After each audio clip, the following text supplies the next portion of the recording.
Survey by scanning the with our employer relations lead, Roberta Salgado. Hello, everyone. Good afternoon. Thank you, Roberta. And today we've been your host for today's virtual event. Sad to say that our event's coming to an end, but we're finishing up with UC San Diego. Before we get started, I do want to say that this live webinar will be recorded and will be shared by your student email, and the videos will also be available to our Career Center's YouTube channel. In a few minutes, I will be introducing our presenter for our 4 p.m. virtual session. First off, I want to go over the functions available to you during the presentation. Your microphone will be muted throughout the presentation, and in the bottom center of your screen, you will see a Q&A chat function. This is where you will get the opportunity to ask questions throughout the presentation, and it will be up to our representative if she would like to answer it throughout the presentation or after the presentation. Now I will turn it over to Catlin from UC San Diego. Everybody, good afternoon. Let me get my PowerPoint up and ready to share. And wonderful. Well, thank you so much for that introduction, Jackie. It's great to be here with everybody here virtually. So I am actually a representative for the School of Global Policy and Strategy at UC San Diego. And today I'll be talking about some of our master's and PhD programs that are available.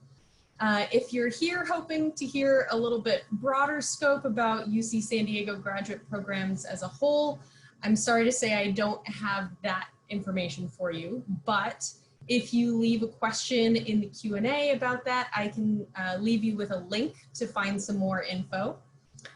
So with that, I will get going.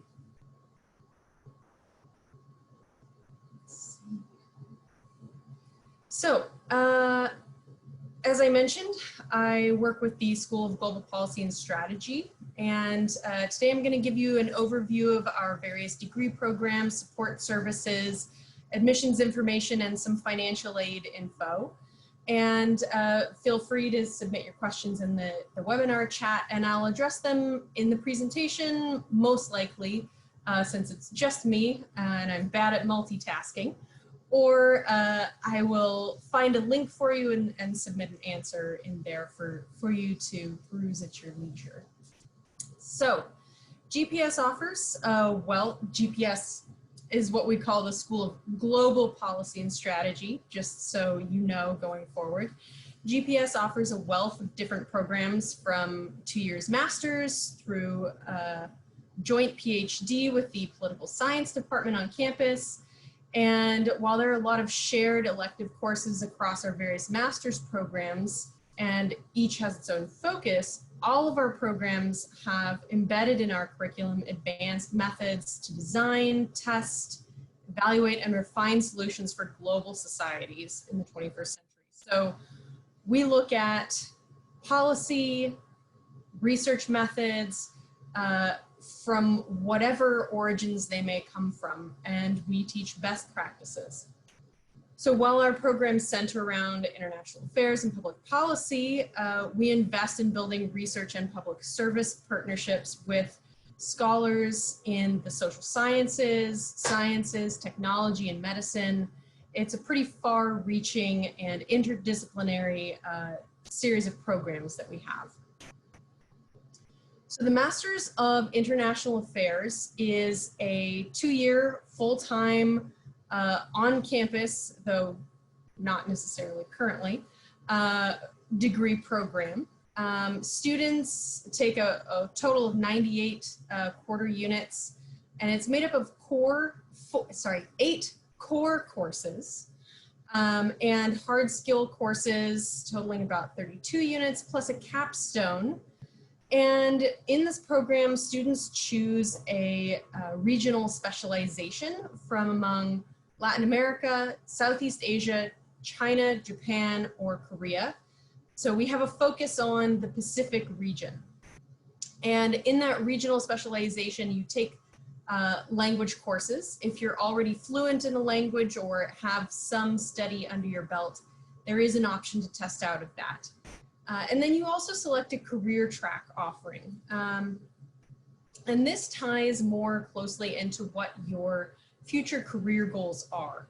We are a professional school, which means that we teach to skills that will be used in a profession. A majority of our students, 98% of them, continue on directly into a career path. About 2% go on into PhDs after completing a master's program with us. The Master of Public Policy is a little bit newer than our Masters of International Affairs, but it is similarly structured, 92 units for graduation and 8 core courses like with the MIA.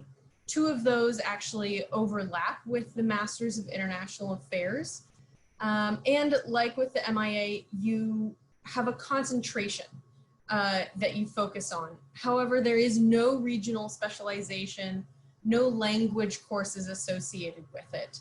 And some very popular specializations that we have up and coming, very relevant to issues that are going on in the world today, like inequality and social policy. Program design and evaluation is a very broad specialization where students focus largely on data analysis skills and the hard mathematical and scientific skills that are used to evaluate public policy as it exists today and determine whether it's meeting its goals, if it is actually affecting the change that you're looking to affect. Master of Public Policy does have a global orientation, as with all of our programs. So while you don't have a regional specialization, we do look at best policy practices, like I said, wherever their origins. So if there's a particular social policy coming out of Brazil that we're seeing that is having great effect, then that's something that you'll study. So we do look at things from a more international perspective. Master of Chinese Economic and Political Affairs is another 2-year full-time degree program. It's very small. There are probably about 30 students currently enrolled in this program, and it does have an admissions requirement of a background understanding of Mandarin Chinese, approximately 3 years of study. So it's very research heavy. Students complete a multi-term capstone project, and they begin the research project right off the bat towards the end of their first year, which is why the Mandarin proficiency is required. You do look at primary sources in Mandarin Chinese. So you choose a concentration, as with the other programs, focusing more heavily on either economic policies in China or environmental policies in China, foreign relations and security, and politics and public policy. All of our 2-year master's programs that I just mentioned have core courses dealing with quantitative methods. So at least 2 quarters are required foundationally for every student that comes through our doors. And these give you a really strong foundation of the statistical methods that are going to be necessary in evidence-based decision-making. There are 2 additional quantitative methods courses that students can continue to take if they're interested. The Masters of Chinese Economic and Political Affairs does encourage additional quantitative method study because these are wonderful research skills that you'll develop. So the Master of International Affairs is for mid-career professionals. We look for applicants that have at least 5 years of full-time work experience under their belt. And so if you are finishing up at CSU San Bernardino and you decide that you want to work for a time and then come back to study and further the skills that you'll need to elevate your standing in your current career or shift gears a little bit to a new career, this is the type of program that's for. It's very similar to the Masters of International Affairs, but it's pared down. The core courses are fewer. It's a 9-month program if you're going full-time, so only 1 academic year. And in that time, you don't have the language coursework that the MIA has, but you do have a regional concentration in the same areas that the MIA offers. And then a concentration in international relations, economy, public policy, so on and so forth. This is actually a very popular program for active duty military, as it's one of the few programs among the 8 civilian institutions, among 4,000 US institutions, only 8 have the approval to train our military for the foreign affairs officer positions that are held at US embassies. So this is one of those few programs that is approved for that training. So we do often see a lot of active duty military coming through this program. And military service does count for the 5 years of full-time work experience. So if you've served in the military and are now starting your bachelor's after finishing up your service, this is another option for you, even if you're coming directly from finishing your bachelor's degree. So the PhD program that we have is very small. It is offered in conjunction with the political science department. And it is on average about 5 years to finish, but that really depends on your determination. We have had one student just blow through the program in about 3 years. You do take regional specialization coursework. There are language courses required.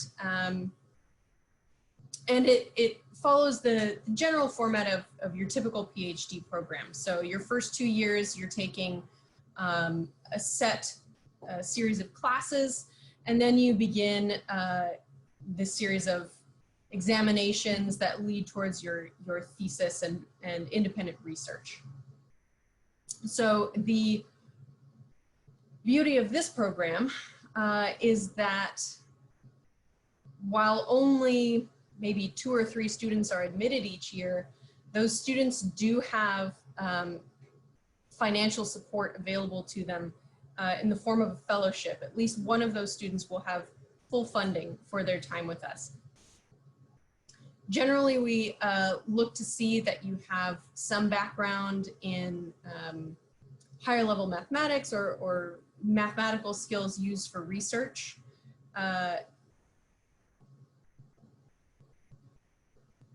There's also the peer or interdisciplinary environmental research option. So if you're trying to look at the intersection of political science, public policy, and how that affects things like the environment, which are global issues, things that aren't defined by borders necessarily, this is a great specialization option for those doctoral students.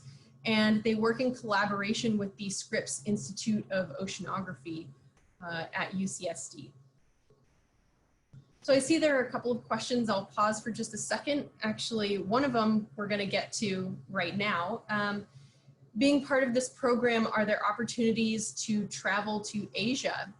And yes, absolutely.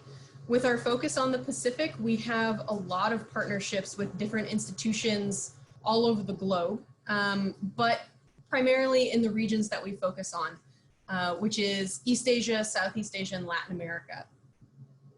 So you'll see here a number of different institutions that we have built out specific programs with to help make sure that if you study abroad, you stay on track to finish within that 2-year time frame for the various master's programs that we have. Typically, students pursue a study abroad in their second year, since the first year tends to be very structured with the core coursework. It's possible, depending on how you've gone through completing your different requirements, may add on an additional third year to finish up a few requirements if you study abroad and really sort of stray from the standard curriculum. But that's okay. We're happy to help structure that with you. The other opportunity that I'll get to a little bit further in the slide is taking that summer between your first and second year to do an internship abroad. And as I said, I'll get to that in just a moment. Let me take just a second here to post the tuition amounts in this answer here. So generally, we have the tuition amounts posted on our GPS website for the 2020-2021 academic year. There's never a significant change, and these amounts are for one academic year. So if you're looking at any of the 2-year programs like the MIA, MPP, or MCEPA, then double the amount that's listed there. And I have another question regarding if we have to have a specific undergrad degree in order to be accepted to any of our programs. No, you do not. We have a very broad sort of acceptance policy because our programs are so interdisciplinary. We invite students from every academic background. We get engineers, we get environmental scientists, journalism majors, on out to cultural studies programs that focus on literature and the humanities. So there really is a very broad opportunity for students with these programs. I will say that we do recommend that students have some foundation in microeconomics and statistics. However, if you have already finished out your undergraduate program and you don't have the opportunity to sort of insert those courses before you finish, we have a summer prep program that is administered by our department, taught by our faculty that teach our core courses, and it runs for 6 weeks before the start of the fall quarter, and in the areas of analytical writing, economics, and quantitative methods. So these courses are set up for students who don't have those backgrounds to give you sort of a crash course or a refresher of a lot of the foundational theories and skills that you'll need to succeed in the core courses as you move on into the fall quarter. And these classes aren't graded. It's purely about getting you the information that you need. The quantitative methods and the economics courses start out with 2 weeks of something called Math Camp, where we go from the very foundations of like order of operations, PEMDAS, the basic math that leads up and is built on to get into the calculus that's necessary to understand a lot of the higher economic theories that are addressed in all of our different programs touch on these principles. So if you don't have a background in economics or quantitative methods coming in, we can help with that. And we set that up so that it is possible for students from every different background to come and participate in equal footing in our various programs.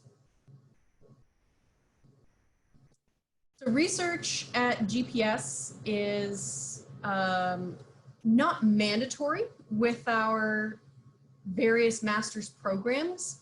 However, it is a relevant part of everything that we do here. You can see on the slide the various research institutes that are attached to GPS, covering a range of different topics and academic areas, from regional studies to policy and environment and data analysis and technological innovation and how that impacts economy. All of these are active with our faculty, and while students don't have to participate in research, it is a wonderful opportunity for our students to add this on to their curriculum. If you want to seek out a research assistantship position with a faculty member at one of these various labs, it can help you really dig into niche ideas that are impactful across the board.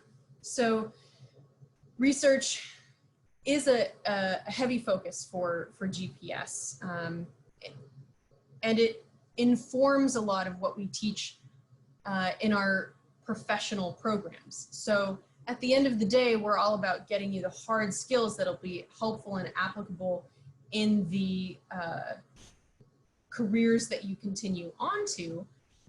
But part of that is staying up with the current events and the leading edge of what's being discussed in these areas.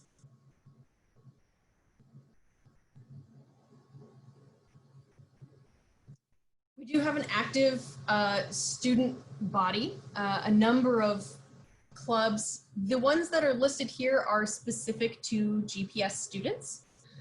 So of course, there's a wealth of opportunities on campus, including the Graduate Student Association that's open to all graduate programs.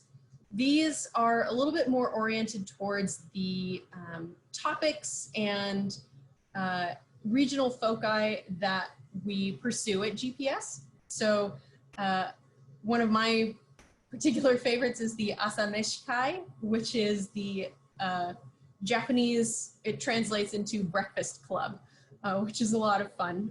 So they look at Japanese culture and literature and current events. But there are other more, broad focused clubs, like the Export Access is a global market research and consulting group. A couple of these student groups actually work with outside entities in the community. They provide their consulting skills, the Strategic Community Consulting Group. They use the skills that they're developing at GPS for free for members of the community that might not be able to gain access to this sort of high-level information or skill set without breaking the bank, so to speak. So it gives our students an opportunity to build out their resume, their experience list, while also serving the community around UCSD. So there are some other clubs like Corps is our queer student and allies groups. We also have the Women Going Global, which focuses on women's issues around the globe, whether it's in academia or human rights. They have a variety of different things that they focus on throughout the year. So there's a lot that goes on. I'll actually highlight a couple of the photos across the top here. The second from the left is the LASO, Latin American Student Association, hosts a Cinco de Mayo event every year, and they have a festival of Latin American food, and we bring in the Dance Folklorico to do some performances for us.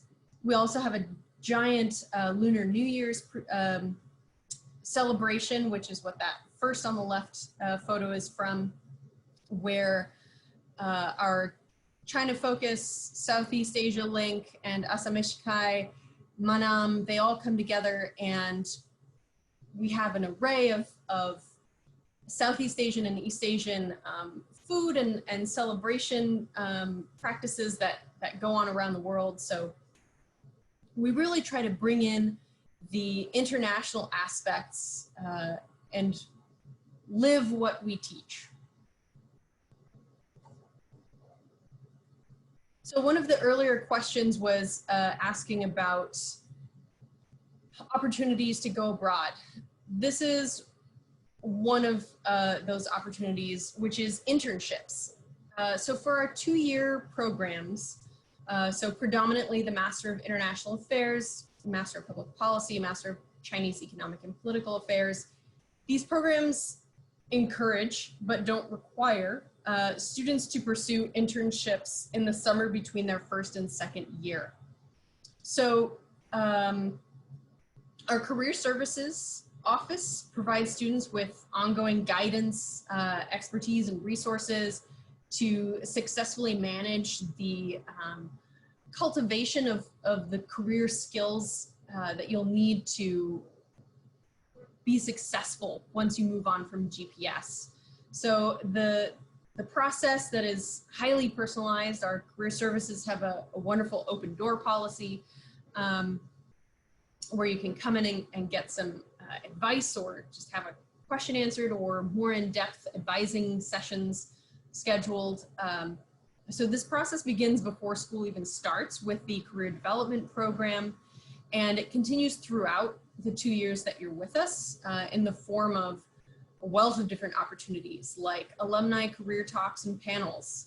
We have over 30 years of alumni that love to come back to campus and talk a little bit about their path after graduating from GPS, or IRPS as it used to be known.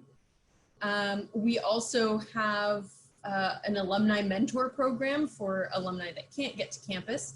So you have that foundation and that network to really tap into. We also have a series of field trips, which is maybe not the best or most accurate phrase for it, but we coordinate with a host of different employers, potential employers, private companies, public sector, nonprofits, a wealth of different career paths that our students may be interested in. And we travel to, typically within a year, there's at least one trip to New York, one trip to Washington, DC, and usually San Francisco. And we set up informational interviews with these employers and connect with our alumni so that you as a student can have that face-to-face interaction and get a better understanding of what it is to work in a particular industry. And we're there to sort of help moderate that interaction to help you network that will help you as you move on from GPS to pursue your career. And we do have students that continue on to a wealth of different sectors, whether it be private consulting like Booz Allen Hamilton or Hanover Research. Deloitte is one of the big 4 accounting consultant firms in the country. We also send students to places like the National Renewable Energy Lab if research is more up your alley. It's a government-run and consultant-operated facility in Colorado that looks at renewable energy technology and energy efficiency. We also send students to places like PlayStation, large multinational corporations that deal with technology and commerce. What kinds of policies affect these types of corporations? What sorts of international economic trends impact their day-to-day business? These are the types of careers that we send students to. And then of course, there's the maybe a bit more assumed and logical for international affairs, continue on to US government work, work with the State Department or Department of Commerce. So These positions that are held after graduating are often reflected in the internships that students pursue in that summer between their first and second year. You'll see that this is just a handful of the internships that were held just this past year by our first year moving to second year students. And they've gone all over the world, from, you know, Geneva, Switzerland, headquarters of the UN, to assisting the US Department of State, whether it be abroad in, you know, Seoul, South Korea, or Washington, DC. And then some people choose to stay a little bit closer to home. In San Diego, there are a host of options for people looking to engage with environmental issues. San Diego is a major hub for that. So career services is a major focus for us as a professional school. And we start working with you from the outset, and that keeps going throughout your time with GPS and even after.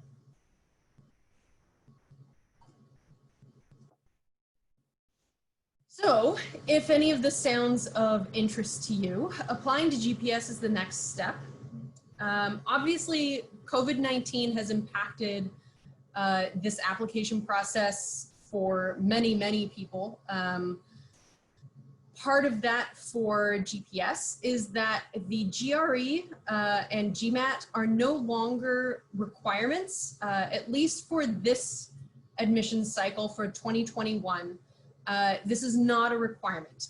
Now, going forward, if you're a sophomore this year and you're listening to this presentation and you're going to apply, you know, well down the road, I would say check back in.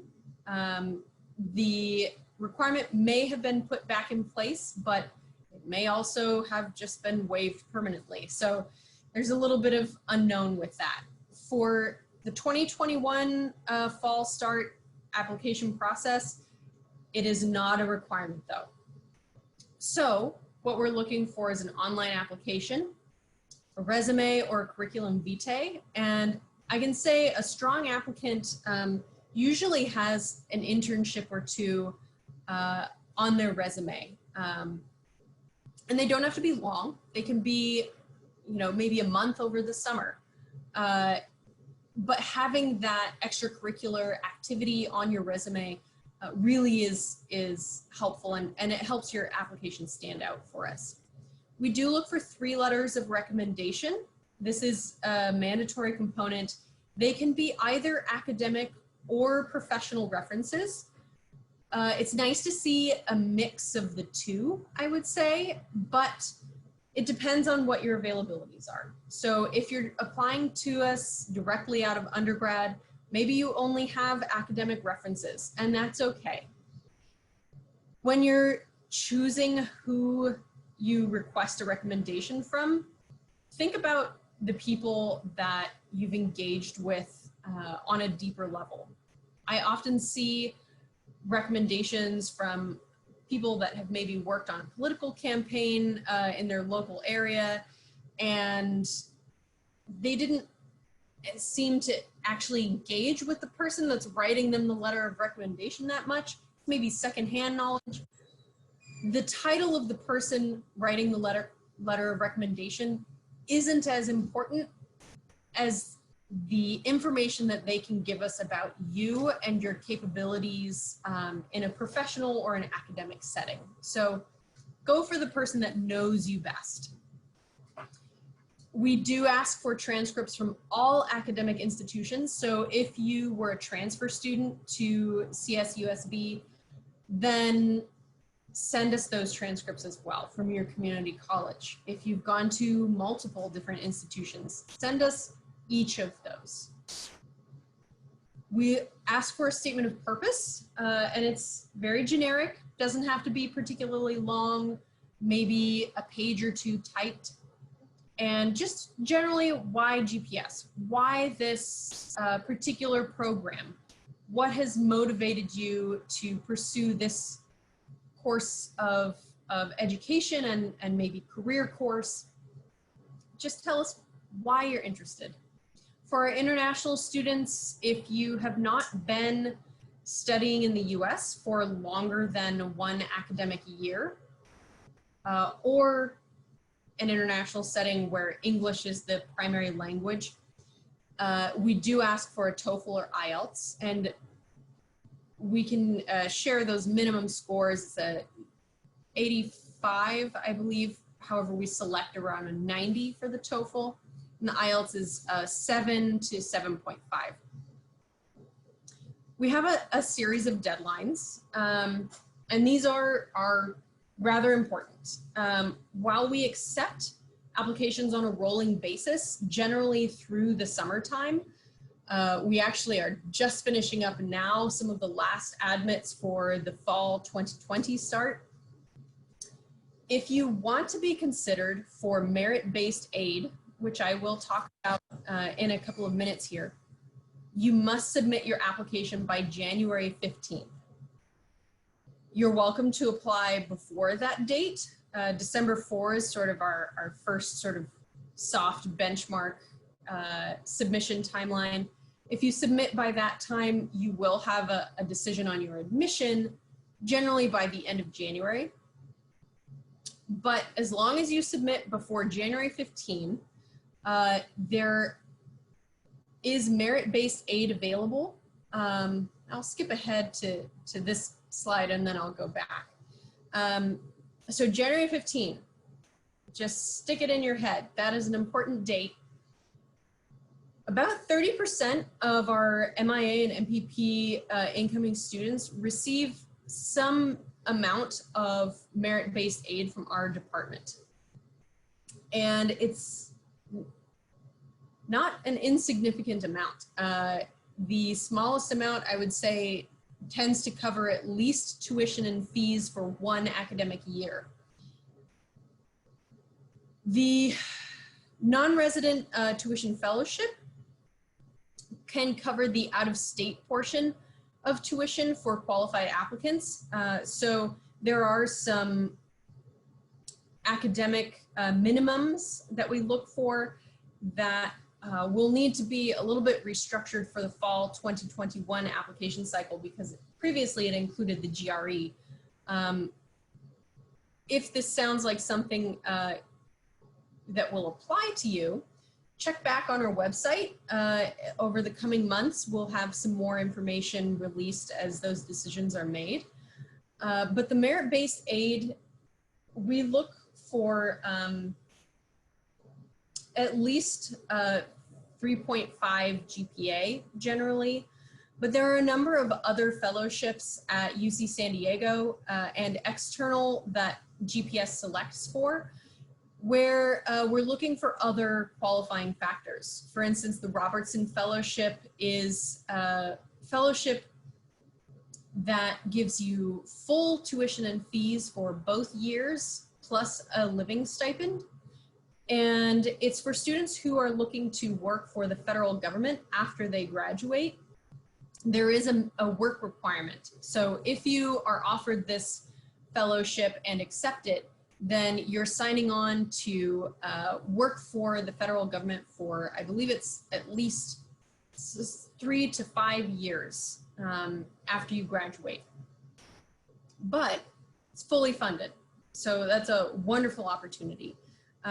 We look for other things like the Tribal Member Initiative for members of Native American and I believe we've had some Pacific Islander tribes. This provides full tuition and fees as well. The San Diego Fellowship is used to increase diversity on campus. We look for a number of different background factors for this particular fellowship. All of these, your application to the program is your application to these fellowships. So there's no additional process or application to fill out to be considered for these. However, there are some external fellowships that will ask for that. The link down at the bottom of this slide, which will be provided for your later use, I believe. And I will actually see if I can post this link for general use as well. You can actually post the link on the chat option. You can click on the selection where it says to all panelists and attendees. Wonderful. I will add that. There it is. Chat. Yeah, All so panelists and attendees. there you go. Okay, so this is the link to our tuition and fellowship page.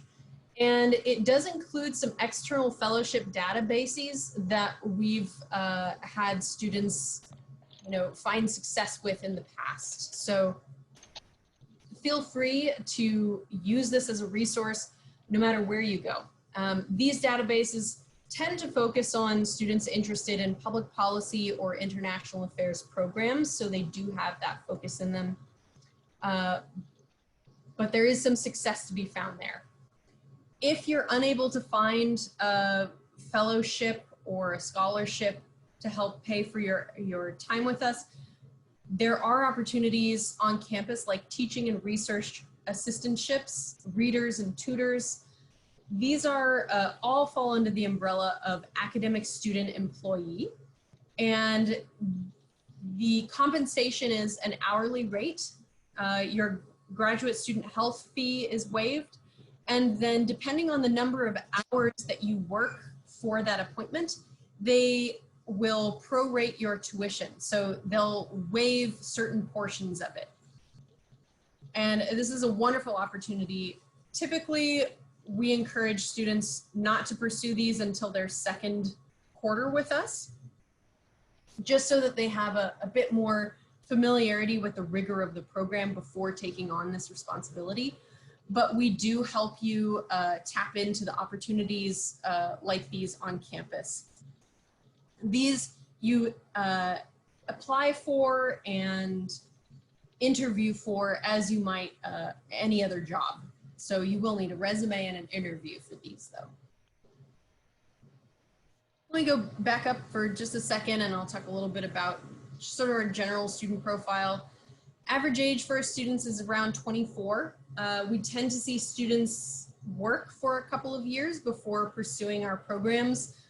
Of course, the MAS program is an exception to this, as they have to have a minimum of 5 years work experience.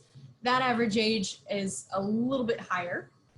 Average incoming GPA tends around a 3.4, and we have approximately 207 students across all of our programs that come in combined as an incoming class. We have about 40% non-resident enrollment, which includes all of our international students. So that's a little bit different from your typical state institution. We have, found this is extremely beneficial in the classroom when you're studying policies of, politics and for China, you'll have, classmates right next to you that have experienced this firsthand. So it provides a wealth of diversity and interaction in the classroom. So finally, any questions that are unanswered, please do let me know. I believe I touched on all the questions that were asked in the chat. And you'll find us on social media, Facebook, Instagram, Twitter. Our YouTube channel actually has some very helpful videos from our faculty talking about various curriculum approaches that we have. And as you're going on creating your professional network, LinkedIn is always a must. If you have any questions, feel free to email us at gps-apply@ucsd.edu. This is an inbox managed by the admissions office, and we are more than happy to answer any questions that you have throughout the application process. Thank you, Caitlin. Your presentation was great. I don't see any Q&A questions popped up since you answered them all throughout your presentation. I did wanted to ask though, however, since one of the requirements of the program is to travel to Asia, or there's going to be certain, those are some of the requirements. But right now, with the uh, coronavirus going around, Right. that's not being required, is it? So it's not actually a requirement. Oh, it's not a requirement. Okay. International travel is not a requirement for the program.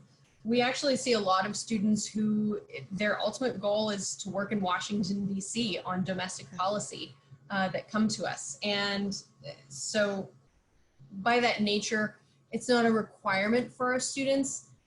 If you wish to pursue international travel, it's something that we can work with. Obviously, coronavirus has put a damper on a lot of our education abroad opportunities, a lot of internships abroad. Right. That's a bit of a struggle. We are working with what's available to us for the time being. All of our education abroad programs are subject to the travel advisories of the United States and other countries. So, naturally, those will be somewhat limited. Hopefully, we will see a turn of the tides on coronavirus soon. So for the purposes of our Cal State San Bernardino students, by the time you get to us, hopefully that won't be a major concern, given that most students do choose to study abroad either in the summer after their first year or into their second year. So we're looking a few years in the future at this point. Makes sense. Okay, well, thank you for clarifying that for me. Um, I don't think I see any questions pop up in our Q&A. Uh, if there's any questions anybody would like to ask, please do so. We still have enough time. Um, but the questions asked earlier, they were great questions as well. So if I don't see any more questions come up, I do want to thank you, Caitlin, for attending our virtual presentation. And as mentioned earlier to everyone, this recording will be available to our Career Center's YouTube channel and will be sent to your student email as well.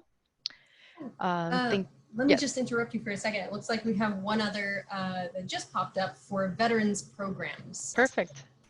Yeah, so we see a lot of veterans and active duty military come through our program. A lot of focus on security policy, things like that.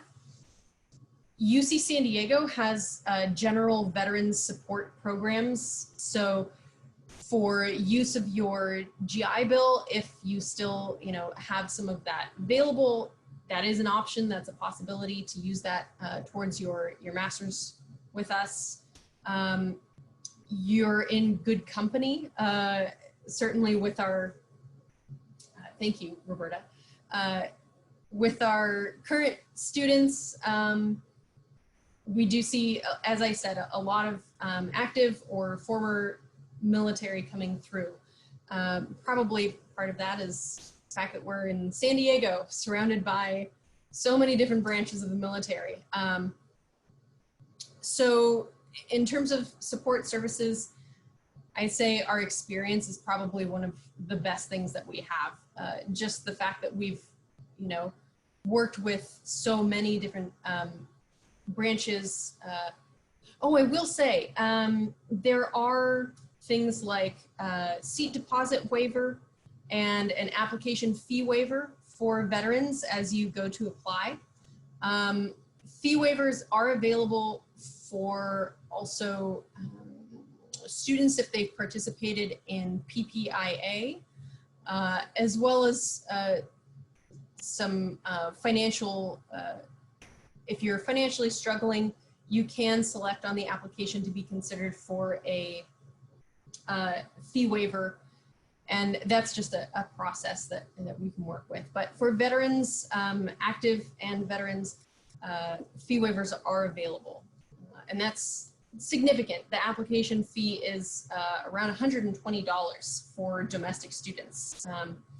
With one application to UC San Diego, you can apply to 3 separate departments.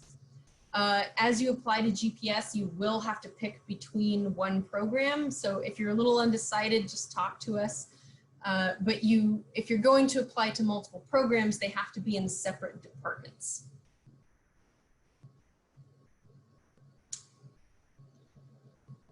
Perfect. Thank you. So I will answer Worcester's question privately, since it's a little bit more specific. But Okay. if there are any other questions, please feel free to drop those in here. Perfect. Thank you so much. And yes, that is very true. San Diego does have various military bases. I love the city of San Diego. I'm originally from San Diego. I was born in National City, so um, I'm in love with that city. Just an extra note in there. So thank you, everyone, and thank you, Caitlin, for the information. And as I mentioned, of course, the session will be recorded and will be provided to your student email and our Career Center's YouTube channel as well. Caitlin, do you have any final remarks before we start wrapping up? We got one last minute question about business in supply chain programs. Perfect. I have to say, it's not a specific focus. You won't find anything that's like a concentration in supply chains, but it is definitely something that is addressed in our curriculum at GPS. Depending on how you sort of want to approach business, let me back up here, see if I can find the right slide. Depending on how you are approaching business, whether it's more domestic or multinational corporations, the specializations in American and comparative business regulation for public policy, as well as the international management specialization in the MIA, these will cover topics like supply chain issues. There we go. All right, any other questions?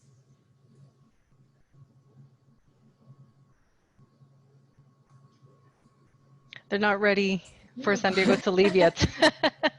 All right, well, if there are any other questions, you're more than welcome to submit those to gps-apply@ucsd.edu. You'll also see my the office phone number and my work cell phone number on this initial slide here. You're welcome to reach out to me directly. I'm happy to help and answer any questions that you have. Because all of us are out of the office, we are not yet back to working on campus. I encourage you to use these phone numbers rather than any of the others that you might find, or start with email. Those we'll access wherever, whenever we're able. Very true.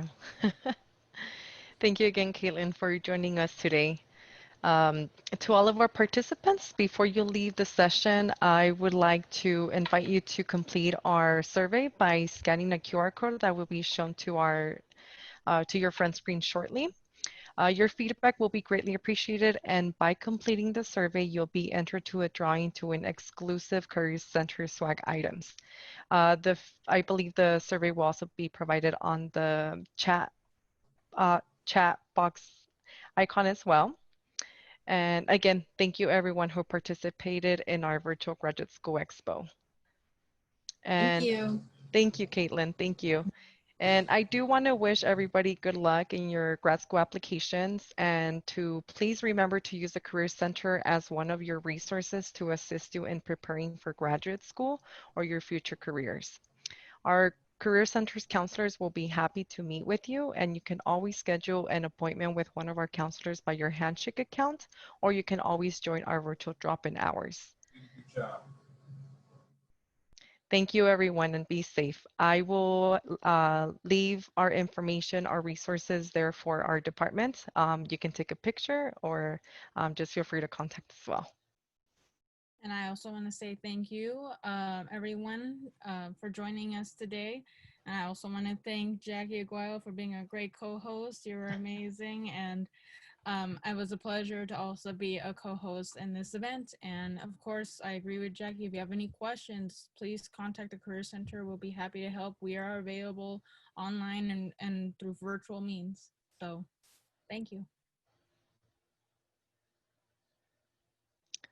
Let me see. We should have our QR code shown shortly. There we go. So this is our QR code. You get a chance to scan it, and then we'll leave it up there for a few minutes. If there's any last minute questions, we will be here, I want to say 5 minutes after the end of the event. I believe our rep, is she still here? Caitlin? No, she's out. Okay, so I would say if she was still here, there's a great opportunity to still ask questions. But if not, any questions that you may have of the event today, or our department in general, feel free to drop it in the Q&A function as well.